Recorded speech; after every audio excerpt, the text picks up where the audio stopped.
representative, every senator in this country knows how much Palestine means to us. Without further ado, Jonathan.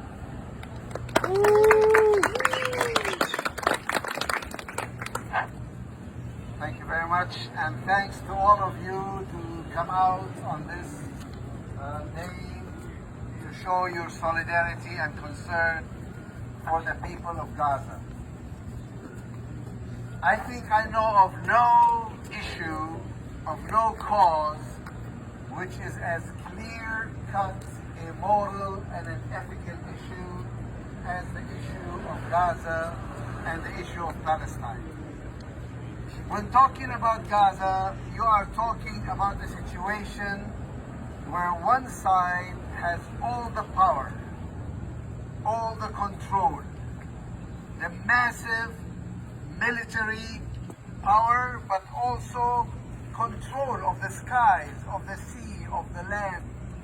It's an open-air prison where the occupier controls every aspect of life, even the water that people drink, even medical services, fuel for electricity, the ability to bring any goods or people in or out of Gaza, even humanitarian relief, is totally in the hands of Israel.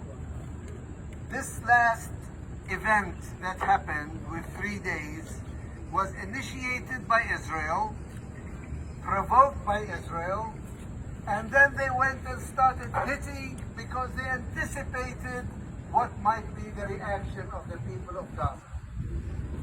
And if you read at all the Hebrew press, you will see them gloating over the great success of an operation that was done with zero cost. Because the Palestinians, particularly the Palestinians of Gaza, have no power. They don't have the money, they don't have oil, they don't have politically powerful friends. Their so-called allies are worse than their enemies. In fact, they are so weak, so poor, the only thing going for them is the justice of their cause. The fact that they are human beings created in the image of God. Islam and also in Judaism, there is a saying that if you kill one person, you've killed all humankind. And if you save one person, you have saved all of humankind. I know of no situation where that is clearly the case as the case of Gaza. I myself have been so struck by this great imbalance of power, by the tremendous tragedy that has occurred, and by the cruelty that is involved. Some of you are carrying pictures of the children who were killed. Frankly, the one that really got to me is Layan El-Sha'ir. If you raise her picture, please. 10 years old, this beautiful child was probably the last or the latest of the victims. She was severely wounded. She found her way. They allowed her to go to Jerusalem for treatment, but they would not allow her mother or her father or any member of her family to join her, as she lay there fighting until she lost her battle and died. And to think of a small 10-year-old beautiful child, and I don't care how she died or how she was killed, to be deprived of her family, to be with her on her last days. The utter cruelty of the siege of Gaza and the utter inhumanity of the world turning its back as if this did not happen, as if these people are not human beings, as if they don't count for anything.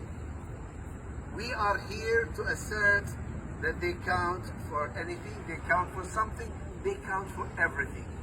their humanity, their dignity is the most important message that we can bring. I stand here as a human being in solidarity with the people of Gaza.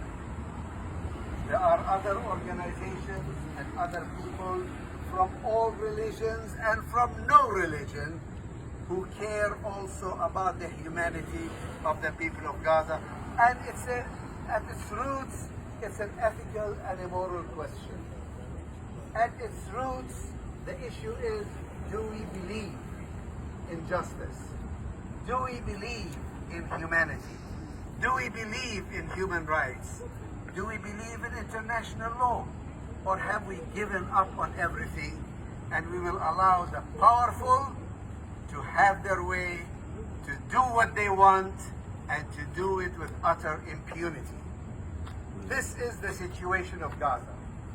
We need to work together to build a coalition not of collective interests, but of human interest in making sure that that tragedy, at the very least, that the siege of Gaza is lifted. Yes. We don't need humanitarian assistance. We just need to be free. Freedom. To be allowed to live our lives. Yes. To be able to stand on our feet. To be able to do what we want to do. To be able to go to sea and fish. Amen. Without being controlled. To be able to breathe the air without having these drones constantly buzzing over our heads. To be able to plant our gardens without being totally chemically wiped clear, without being shot just for going out in the fields. We need to drink water that is pure and not that is being totally impure. I don't know what more to say other than to say that this is the battle, this is the fight of our lives today. And we are all in this fight, because if they can do it to Gaza, and they can do it to Palestinians, they can do it to all of us. Mm-hmm. Our freedom and our dignity and our humanity is on the line. Amen. We need to stand together, and we need to have faith that ultimately our cause, the cause of justice, That's right. will prevail. Amen. Thank Amen. you. Amen. Amen. Amen. Amen. Free, free.